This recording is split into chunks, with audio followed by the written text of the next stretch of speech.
And then my most recent job working for someone else was for a marketing agency, but it was like not like marketing agencies that work with bloggers. Like I was working with old men that managed mortgage companies, and like it was A little actually different. yeah, I was the only young female in the room.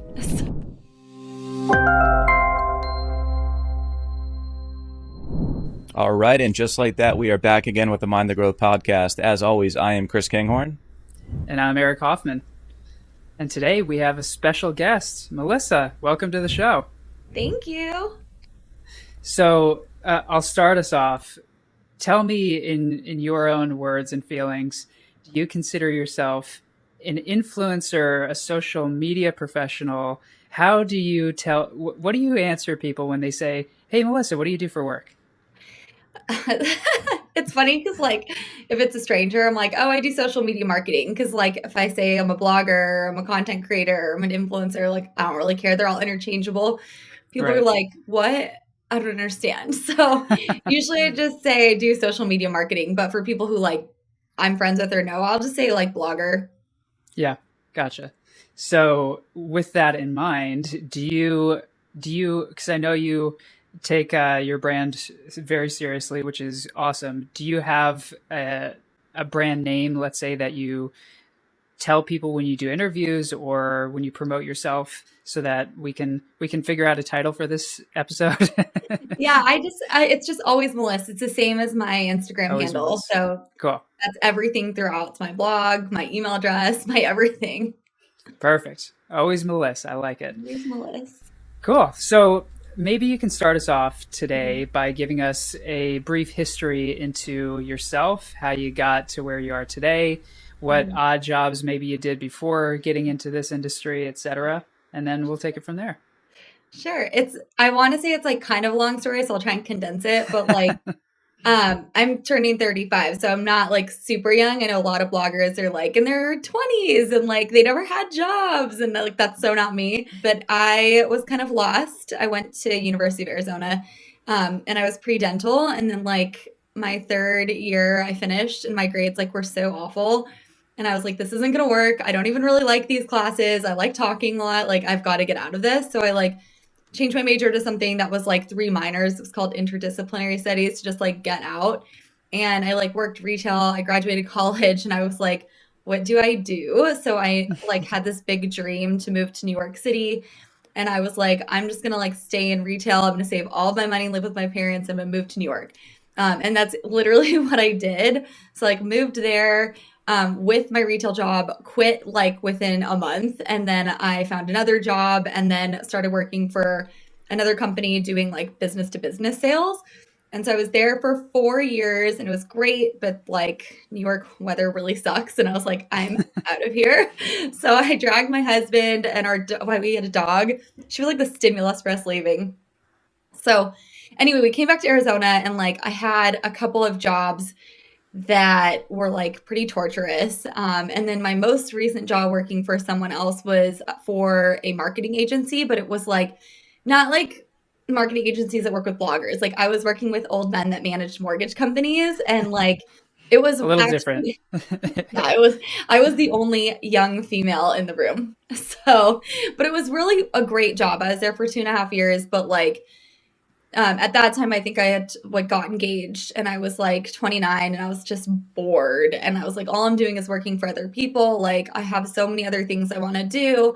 And my husband and I were, well, at the time we were engaged, went to New York again to take engagement pictures. And I like woke up in the morning, like one of the days we were there, and I was just like, I think I'm going to start a blog.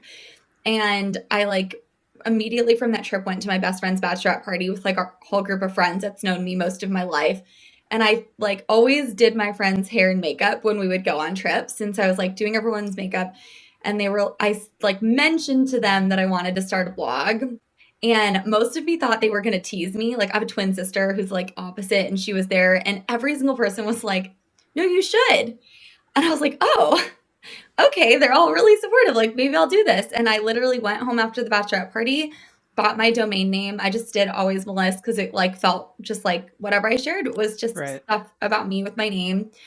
And it like really took off. Like I kind of became obsessed with it. And landed here, and that was over 5 years ago. So it's kind of crazy. Wow. Congratulations. That's exciting. Thank So you.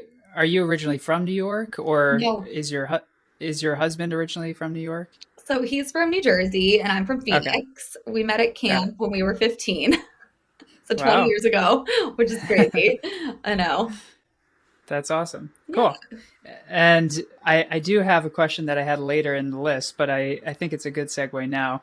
With your husband, how has he integrated into your brand? Does he like to sit on the sidelines incognito, or does he help out in any way? Does he like to appear? Because I know personally I'd have different feelings about that, but how does he view it? How does he work with you? He does not work with me. Okay. So we this is so my thing and not his. He's really private. He's an extrovert or introverted extrovert, and I'm an extroverted introvert. So we're really opposite. So like him being in front of the camera is like a no. Me, I'm like a total ham for the camera. Like my dad used to always like say that to me as a baby. I'd like crawl towards the camera. Like that was just always something I loved. And so we have this understanding that it's not a family blog. It is not going to be a marriage blog. He will appear in it as maybe max once a month, but like Yeah. it's not his thing. And like personally, it's my baby and like I want full control. And so I know a lot of my friends that are bloggers have their husbands like work with them full time, but like that is not our dream whatsoever. So he's on the sidelines Yeah. cheering me on, very supportive, doesn't want to be in it. And that's perfect for me. I I can relate to that. Yeah. That's funny. Yeah, and like I have two best friends, and one of them is like all about being in front of the camera too, and the other one is like, don't tag me. I don't want people following me. She's very private. And so I think it's just kind of understanding not everybody has that personality that I have that I like want to be in front of people. So Yeah, totally get it. Melissa, so okay, if you think back to kind of the journey starting 5 years ago, obviously social media platforms have changed quite a bit and kind of progressed, and there's new ones that are now here that weren't there 5 years ago. How has kind of your journey evolved, if you will, from the different platforms, from starting off with one social media or one kind of blog idea to where you are today? I I feel like most of it is just being adaptable and like just not getting set on like, well, this is Instagram. Instagram is what I do, and like this is how things go because literally you wake up one day and all of a sudden video is like exploding and you have to adapt. So I just try and be really flexible and understand like I don't own that platform. Like I own alwaysmeliss.com. I don't own Instagram. I don't own TikTok, but I try and just enjoy it and not complain about the algorithm or the changes because everybody feels it, not just me. So I don't know if that answered your question. No, that's perfect, and I mean we're still working through understanding the algorithm as well too. It's the consistently changing, and Yeah. if you haven't already, make sure you comment, like, and subscribe. Yes, yes, yes. Yeah, Like, I'm begging people to please go watch my videos. Please like and exactly. post. Yeah, secretly we brought you on here just to get the tips and the tricks from an expert so we can figure out what the heck we're actually doing with this. I wish I had like, okay, here's the secret. Like there just I is know. not one. Like sometimes I'll post a video and it like freaking tanks. Like I'll get for me like having so many followers, like I'll get 10,000 views. That's like totally crap. But then yesterday I posted the stupidest video that took literally 5 seconds. My assistant was like, "That's funny. You should really post that." And within an hour, it had 50,000 views. I was like, "You've got to be freaking kidding me!" Like this was so stupid. So I wish I had an answer to even help you guys, so it would help me. But it's just like playing with things and being Yeah. consistent and showing up. I'm not sure what that So says about either you or society as a whole, and I'm not sure I want the answer, Love but it. it's an interesting thought. Go ahead, I Chris. I actually think Or, people right now are just seeking entertainment that is mm, mindless. Like there is so much seriousness all over this world and like I don't ever feel pressured to post about politics or anything serious at all. Like I'm not going to talk about that because we all have different feelings and I'm not going to change anyone's mind. Like they're going to either love me or hate me like 50%. So I don't mhm. know. I just choose to like find joy on the internet and if it's not making me happy then I take a day off. Smart. that I like that. I like that approach. Yeah. So when you think of, okay, so the video that did 10,000 the other day, just that was a total bust, if you will. For us, that would be great. I'm looking forward to Yeah. 10,000. I Um, know.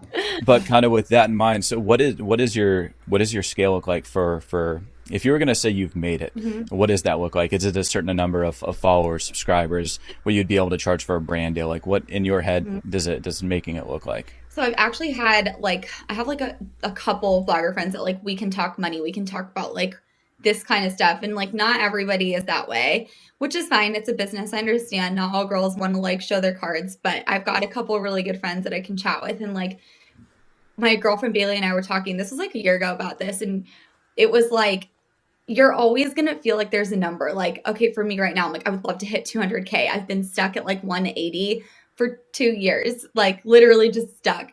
And no matter what I do, it's just staying there. And she was saying, like, we were talking to one of our other friends, and she has like 1 million followers. And she was like, you're never gonna feel like you made it. You're always gonna feel like, okay, you've hit this goal, on to the next, and you hit this goal, and then on to the next. And so I don't think there's ever going to be a number like for me in this industry where I've like totally made it, if that makes sense. Yeah. Yeah, no, it absolutely does. So, going off of Chris's question a little bit, with your couple of friends, obviously you mentioned you had one that has 1 million followers, and I'm Mhm. sure others as well. Do you look towards anybody that maybe you're not friends with, but you see from afar that you try to emulate in a way, or you try to take things from their growth and apply it to yours? Is there anybody or any brand in mind that you look at as like a North Star, if you will? I I think there's a lot of different kinds of bloggers. Like there's ones that like make their channel literally a reality TV show. And like for me, that's like not for me. I love to connect with my followers through DMs and like chat with them, and I'll be totally real about what's going on in my life. But like I don't always feel the need to like get on and do that. It's like overwhelming for me to share every portion of my life all the time. And I like to set some boundaries. But I also think that when in a way, the internet is like copying other people and trying other things. Like there's always going to be funny videos, but like 99% of the time, we're all like emulating somebody else. But I think there's finding like your voice and not making it somebody else's. And like I truly think that's what the success, like at this stage, like now I'm in over 5 years doing this. Like most of the girls that I know have been doing this for like around the same amount of time. And there's this like mutual respect for us with each other, whether we're good friends or not, because we've all been doing this for so long, and it's the wild, wild west. Like there's no answers, there's no support on Instagram, there's no help. So I don't think there's a lot of people I look up to who like I know in real life and some that I don't. And I respect whether they post political things or they post just fashion or they just do their everyday life stuff. Like they're really amazing women to follow. And I'm sure people feel that way about me, even though I'm like, I feel like I'm lost half the time. But I think they do too. So I think it's just really staying true to who you are and not like faking it. Because the ones that tried to fake it they don't make it because no one knows who they really are. And to give just a quick concrete example, it looking at just, I guess, influencers as a whole, Mm-hmm. what I would view as maybe a top tier is like a Kim Kardashian type of personality, where she has several businesses. She's obviously financially successful. Mm-hmm. Is that the type of business or success that you would want to emulate or have for yourself, or does that look like a Mm-hmm. nightmare to you? No, I think that if you put someone like a Kardashian in the same space as you in your brain, like you're never gonna make it. Mhm. Like I Sure. I look at her more as like reality TV socialite, like someone who has really capitalized on her brand, which is genius. And I think that's what a lot of us as influencers do, whether someone has 20,000 followers or 1 million or 2 million followers. And, it doesn't really matter. It's like, what are you going to turn this into? Because Instagram is not just it. So if you follow a lot of girls, you'll see them starting their own brands. So like some people start hair care brands, like clip-in extension brands. Like I started a jewelry line. Like I think it's a matter of kind of taking it into another space and making that yours. So that's more what I look at. Kim Kardashian's like never going to be who I am. I'm never going to be on reality TV. I'm never going to have that kind of following. So I don't get inspired by that, but I get inspired by women that I've watched grow throughout the last, 4, 5, 6 years, 3 years. That's kind of more what I like to be inspired by. Love it. Good Yeah. answer. Or you Well, might then go, it's amazing that you can oh, sorry, go ahead. go. No, it's amazing that you can also then take your platform and kind of utilize that and grow these other businesses as well too. So it's really exciting to see. Thanks. So, start part of the Mind the Growth podcast. Part of our goal is to talk to entrepreneurs and people in all different phases, shapes, forms of life. Talk to anybody anywhere from CTOs, CFOs, investment bankers, real estates, people. We just got done with the podcast with the news broadcaster from Vegas, so we're excited to share that episode with Jill coming up soon. But can you walk through kind of at an elementary level what some of the brand deals look like? And we don't necessarily need specifics, but those are obviously an important component. In those, I'm assuming, change over time based on your following. But can you give us the basics of kind of how that works, what the goal is with them?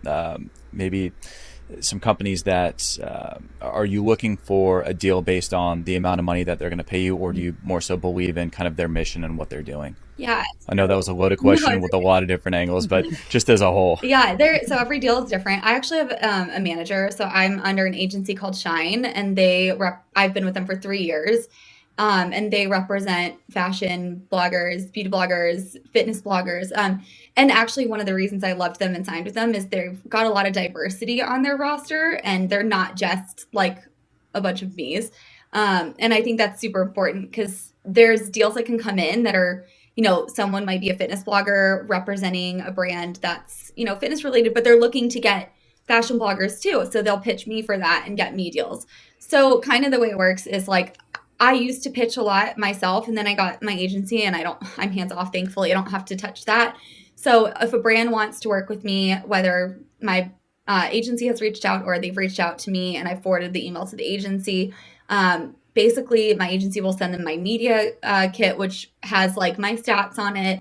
They send over like all of my Instagram stories, my clicks, like all of the analytics, so the brand can understand like how many people I can really get in front of for them, and also my different channels. So like one thing no one sees is like I have an email blast newsletter with over 5,000 subscribers that are active.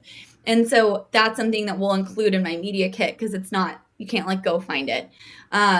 So then they'll send my rates over in that media kit, and then the brand will say, okay, well, our budget is X, Y, and Z. They'll negotiate, and there we'll get an understanding of like what are the goals, because every brand is different. Like I work with Nordstrom where it's just like, they just want to get their name out there. Like it's Nordstrom. They can afford to pay thousands of dollars to influencers to just be like, hey, it's at Nordstrom, go shop at Nordstrom.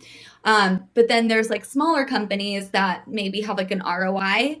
And so sometimes we'll sign like, okay, they expect X amount of story views or X amount of clicks. And if we don't get it, then I need to do another round for them. So it really depends on the brand. We really try and set the expectation first. And then one of my goals is always to have a longer term partnership, not just for financial stability, but like if you see me share something like, this is a good example. I worked with a CBD company and I love CBD. It's helped my anxiety. It's helped me chill out. Like I don't drink a lot and I don't smoke, but like CBD has like chilled me. And I love it. But like if I share the product for one time, people don't get it. Like CBD is not a quick, like, hey, look at this shirt, go buy it. Someone will go buy it. So with them, they like, that's like we need to work together at least 3 times so that my followers can like really understand like, hey, this is benefits, here it is, there's no THC in it. Like it's sales too at the same time. It's not just like product pushing. It's kind of getting people to really understand why something is helpful or necessary or why you should wear this to an event. And so it's really, really important to understand the brand's initiatives so that I'm not failing them, which still can happen. But then there's others that are surprised and are like wildly successful. So it just really depends on the initiatives. And we always try and set that up. So then once a contract signed, we will establish dates. Whenever product comes, I try and flip things like pretty quickly. I have an assistant and a photographer, and I have a virtual assistant that help me with stuff. So I have like a whole team around me, which is really helpful. Nice. So this podcast could be brought to you by CBDMD, the best CBD on the market. I'm just kidding. Exactly. If you guys want to pay us, we'll be happy to take it. But Yeah. so going a little deeper into Chris's question, with brand deals early on, so can you give us an idea, maybe a year or two in, I don't know how early it was when you started to monetize the blog, but were you thinking from a priority perspective more, what will this bring in from a revenue perspective, or more what's the best fit for me? Mhm. Because I would imagine just from the outside that as you grow, as more people want to get in touch with you, then you can kind of be more selective versus just trying to get off the ground. So can you give the listeners an idea of Mhm. how that looks early on? Yeah, early on was like, I'll do anything for free. You want to send me stuff? Like, Yeah. yes, like I love your company, but it always was Yeah. stuff I liked. It was never like I'm not taking stuff now. I don't even take PR for the most part. Like I don't know. It's like it gets weird. I don't like an expectation of like, well, we sent you like that mascara and you didn't share it. Like when I was early on, this was a hobby and I was just so excited that brands wanted to send me stuff that it was like so fun for me. But now that it's been my full-time job for 3.5 years, like I take it super seriously. Don't work with brands that don't make sense for me. I don't want to overwork because I think if you log in and see every single day someone sharing an ad, like that's very disingenuous. I don't want to be that person. So we have goals like that I work out with my agency. Like I want to make X amount with like 10 deals a month, meaning like it could be 5 posts and 5 stories and that's it. We don't want to overdo it. Because truly like I want my followers really trust me. I don't get a lot of hate. Like I'm very straightforward in how I am and they I think feel that. So even towards the beginning, like I definitely did more, but it was always like brands I would actually buy from, actually shop. I mean, I could look back and be like, oh, that was a bad one, but at the time you like think things are good. So it works its way like into like you kind of figure out your niche and like what you would actually use and stuff like that. So No, that Gotcha. makes when you are your brand mhm. too, so you have to be cognizant and aware of that. It's an important piece. Yeah, no, for sure. It really is like people see through bullshit and hopefully I can swear in here, but like in legit 5 seconds. Like You're good. literally, if I'm like, I love the color green and people know me and they're like, you do not like that color. Like just for example, like my followers have been around a lot of them for the whole time. Like they'll be like, oh my God, I remember when you did X, Y, and Z. Like I remember when you quit your job. Like yesterday I was, or maybe it was a couple days ago, I was talking about how I used to wake up at like 5 a.m. and then work and then go to my full-time job and then come home and then work till like 11 or midnight and then work all weekend. And like someone DM me was like, oh my God, I remember those days. And so it's like people stick around because they like trust you and they feel like they're your friend. So I feel like it's just super important to stay true to who I am or this all goes away like real fast. So far, we've found out you have a husband, you have a dog, you have an assistant, a virtual assistant, a photographer, a Hmm. manager. So give us an idea. What is a day in the life? And I know it's always Yeah. changing. So give us an average of Always Meliss. What does that look like now? Because we Yeah. heard the 24-hour days God, before. it was brutal, like so brutal, but it was Yeah. worth it because I wouldn't be here if I didn't do that. And it also gives me a sense of gratitude for 4 years. I didn't take a day off, and like that's not sustainable at all. I don't recommend Hmm. it. I still don't take a lot of time off, but like if I'm tired at 2 o'clock and I've been working all day, like I'm taking the rest of the afternoon. Um, so a day now, I usually wake up around 6. It's hot, so like you guys are in Phoenix, right? I can't. Yeah. I'm scared of snakes. So if I want to walk the dogs before it gets too hot for their little paws and before snakes come out, I got to get them out. So I usually wake up really early, walk them, come home, work out, get my life together, check my emails. I have my assistant that's here in Arizona. She is at my house at least 2 days a week, every Tuesday, Thursday for like 4 hours. And then I send her home a lot of times with like work, like just small things that she can help me out with. And then my virtual assistant and I usually talk every day except Saturday and Sunday. She's actually in New York City. I found her through a friend who's a blogger that I trust. I like was like, I know you have an assistant. Who's your girl? That's how I got her. And her name's Ariana. She's so awesome. So I talk to her every day for the most part, and she basically helps me create like copy for my blog posts, for my email blasts. She helps me with my collages. She does a lot of like busy work that like I spent 4 years doing that I just like cannot do and sustain this business on my own. So she takes a lot of like the busy Hmm. work off my hands. And then the photographer I have, my assistant takes a lot of my pictures. But I have a photographer. Her name's Sky. She's local. If anyone's looking for a great photographer, I love her. She basically does all my like images for my earrings. She's awesome. Any studio shoots that I want to do. And then if my assistant is busy, like I'll hit her up, and she's definitely more expensive, but she's so good. And she'll help me make like videos if I need them. So I have her maybe like twice a month, depending on what's going on. Sometimes less time, sometimes more. And my agency and I talk every day, and they're probably really sick of me, but we love each other, I think. I've been with them for 3 years, so I hope they love me. But yeah, I mean, I guess like every day is a little bit different. Tuesday, Thursday are mostly my content creating days. Monday, Wednesday, Friday is like just busy work, getting stuff done that like needs to get done for brands and planning and prepping and all of that. And then I still work on the weekends to get some random videos done. Gotcha. So what So it's amount? 24/7. Yeah. Yeah, pretty much. When you're spending on things like photography or anything else, what amount, if any, is more of like a barter system versus actually paying a specific rate? Because I imagine with bloggers, influencers, etc., there is obviously a value to a certain amount of exposure and things like that. So is that something you deal with, or do you just try to keep the business relationship as clear as possible? With like my assistant's photographer manager, like they deserve money, like they get paid. My agency takes 20% of the deals they book me, and that's it. In terms of like barter, like what else would you mean? So like, for instance, just using the photographer as an example, like let's say you were in a pinch and this photographer wasn't available, but you found another one.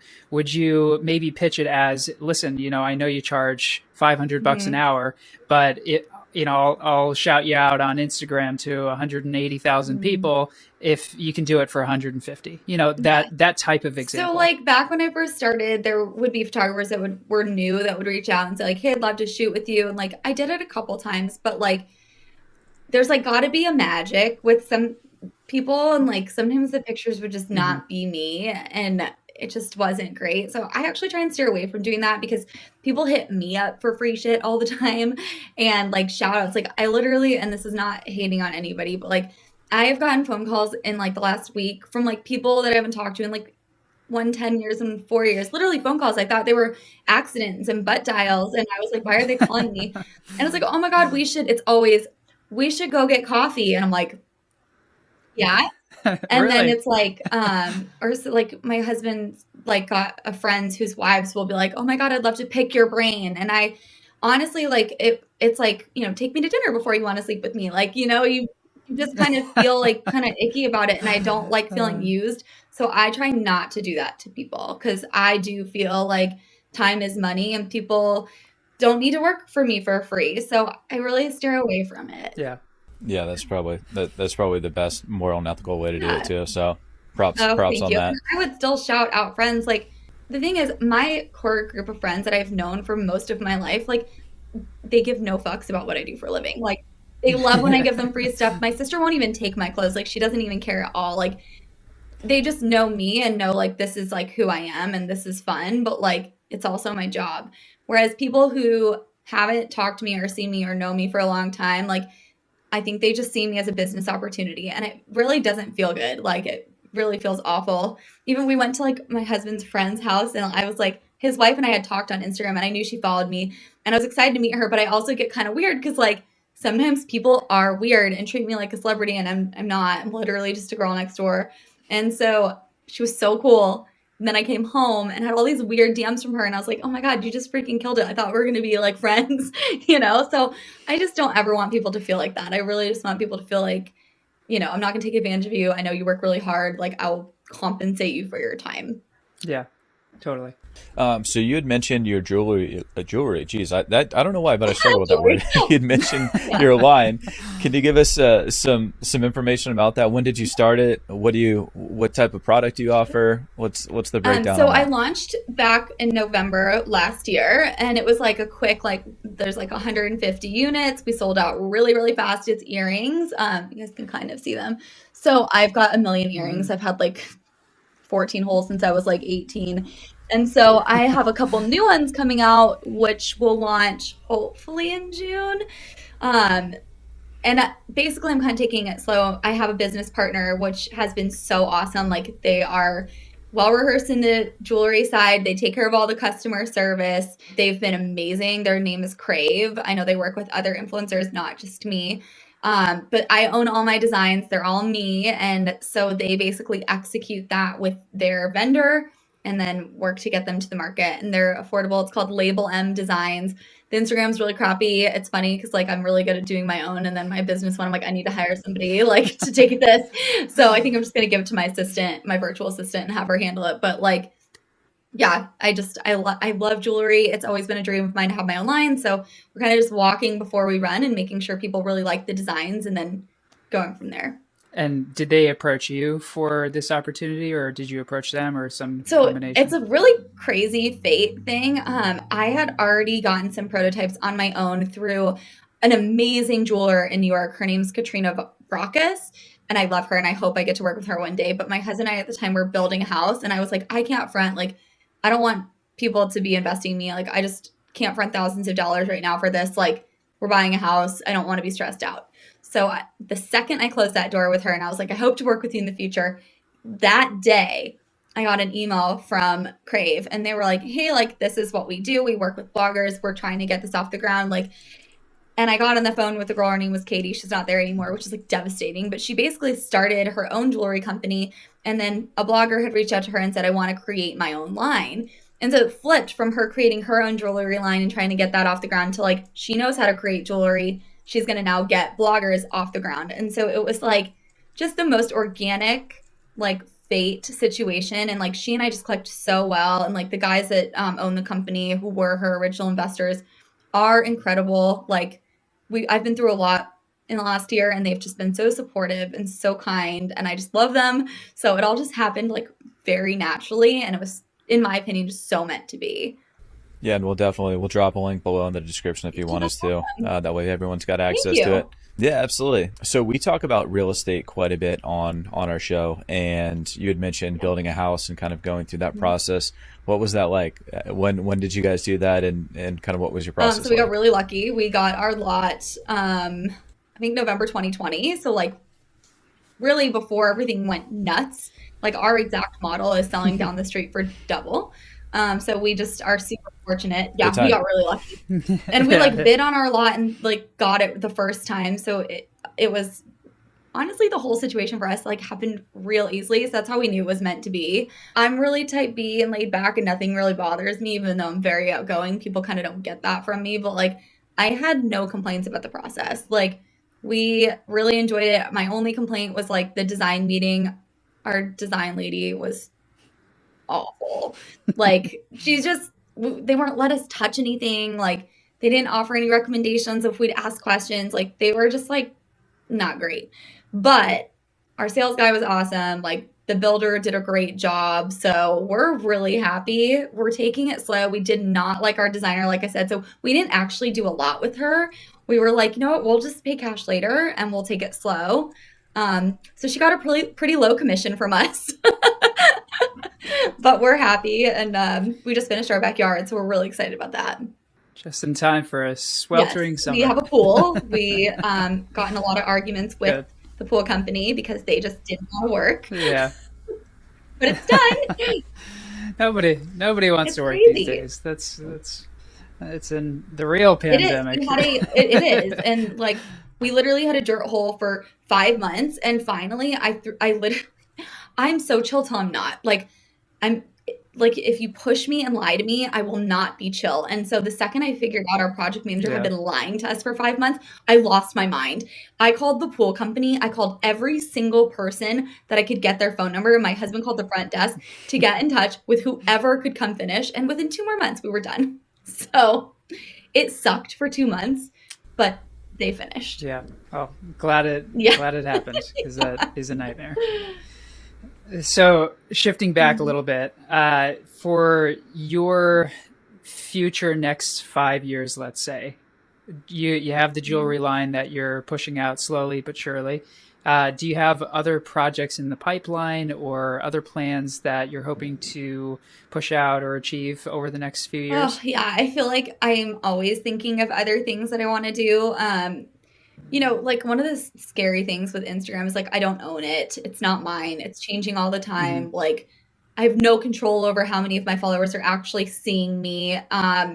So like a lot of what I'm thinking is like what are best next steps for me to like own another kind of business. And so that's where like Label M Jewelry came out, and um I kind of want to get like a business coach and someone who's like started their own businesses and is really well rehearsed in it to like help me, because I'm pretty ADD and have like 7,000 ideas, and I'm like, I can't do 7,000 things at once. So I need to like focus and be better at delegating so that I'm not like bogged down by just doing social media, so I can start other things. And I don't know about you guys, but I feel like once you start one thing, like I feel like you can start anything from the ground up. So Mm-hmm. I'm like not scared to dive in and fail. I just want to figure out what the next thing is. So Well, and Yeah. then also being the fact that you had the reach too. So that's one of the hardest the things. You've got a brand that you've mhm. already built, and you've got a following. So those are two of the most difficult things to build. From there, you can, you know, figure out how to kind Do of almost expand anything. and Yeah, no, right, it's true. exactly. Having an audience is, I mean, it's interesting. Like you kind of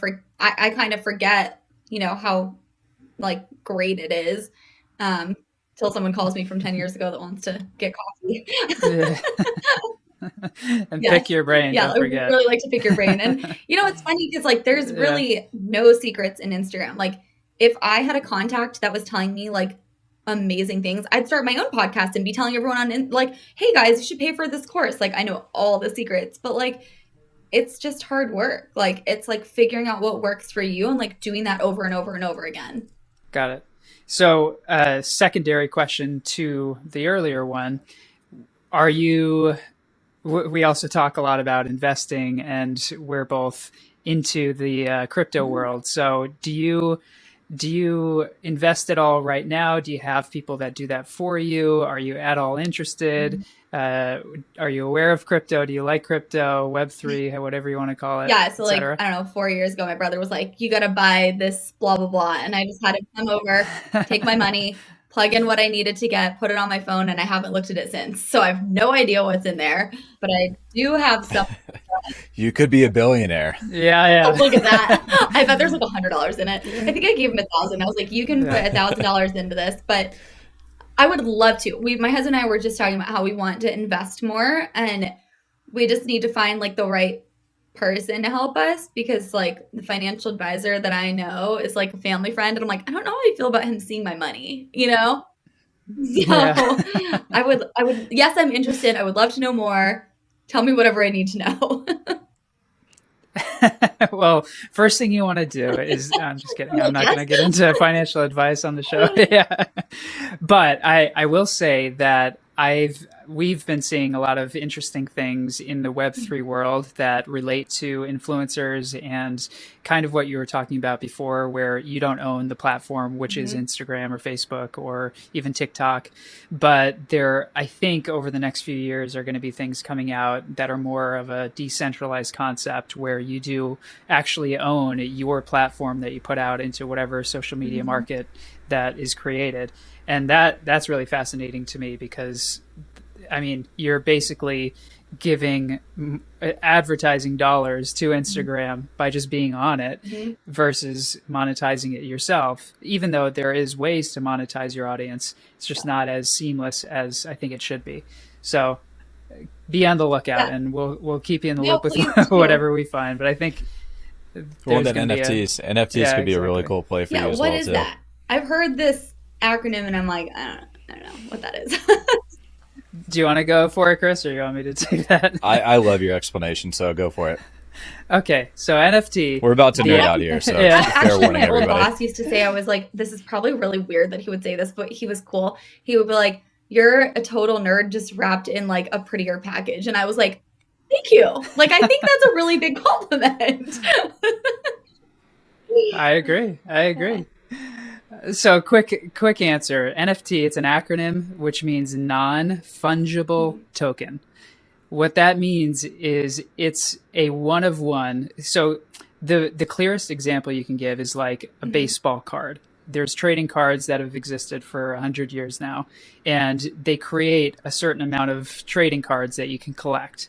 NFTs are similar in the sense it's a digital version where there's a code that you can apply whatever you want to it. The most common use case now is digital art or a picture of a monkey or something like that, where there's a digital code that's attached to a ledger that you can prove that you own this piece of art. And that's the whole concept behind it right now, where it's a collectible and it appreciates in value, supposedly. I think the longer term benefit and use case of NFTs is for a lot of different business functions. And there's more recently been some talks about these, it's a terrible name, but soul-bound NFTs, where instead of having, let's say, a driver's license or a passport or even a college degree, where you could have these digital entries into your own, blockchain ledger that are attributed to you and you personally that can't be transferred to anybody. And rather than having a piece of paper that you may or may not lose, or somebody else having to account for it, you can have it just clearly online, digitized, and permanent forever. So there's lots of different use cases around it, but right now the main one is to collect digital art, and some musicians are getting into it too, which I think is cool. that makes sense. Yeah. That's pretty cool. Yeah, I think so. Cool. So the way we usually like to end it is asking a question, and the question is, what does the word growth mean to you? Growth to me is more personal. Like, it's not getting stuck in who you are. It's like adapting and learning about yourself, like just with time. Like, I've changed so much over the last 10 years, just thinking about like my 24-year-old self moving all alone to New York City and then coming back and then working for myself. Like, you kind of figure out who you are. So growth to me is just like figuring out who you are as a person, not necessarily like growing a platform. Great answer. Oh, that's awesome. Thanks. Yeah, great answer. Cool. Well, we are grateful you were kind enough to make an appearance with us. And everybody go follow and check out Always Meliss and her new jewelry line. Remind me. Label M Designs. Label M Designs. Get all your jewelry, Label M Designs. Remember that name. It's going to be huge. I'm going to have to bust out my pierced ear again. I haven't worn an earring for years, but we'll see if I can My throw husband, one back my in dad, there. and my brother all have their ears pierced. Yeah. Good to know. For all genders, all sizes. Maybe take the charm off first. Yeah. Exactly. All right. Thanks again, guys. Melissa. Thank you. Bye.